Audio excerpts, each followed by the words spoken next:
சுட்ட கத்திரிக்காய் புளி மசியல் தாங்க. இதுக்கு ஒரு கத்திரிக்காய், தக்காளி, மிளகா இதெல்லாம் எடுத்து நல்லா சுட்டுக்கணும். சிம்மில் வச்சே பண்ணுங்க, ஈஸியாயிரும். இதில் நான் மிளகாய் சூடாகிட்டு அதை எடுத்து போட்டிருக்கிறேன். கொஞ்சம் சின்ன வெங்காயத்தை பொடியாக நறுக்கி வச்சுக்கணும்.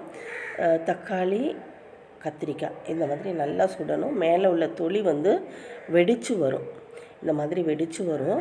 அப்போ அந்த தொலியெல்லாம் ரிமூவ் பண்ணிடணும், எடுத்துடணும். ஆறின பிறகு எடுத்துட்டு ஒரு பாத்திரத்தில் அதுவும் தக்காளியும் நான் போட்டிருக்கேன். எடுத்த பிறகு இதில் கொஞ்சம் புளிக்கரைசல், உப்பு போட்டுக்கணுங்க. கொஞ்சமாக புளி போட்டு புளிக்கரைசல் போட்டு நல்லா பிசைஞ்சு எடுத்துக்கணும்.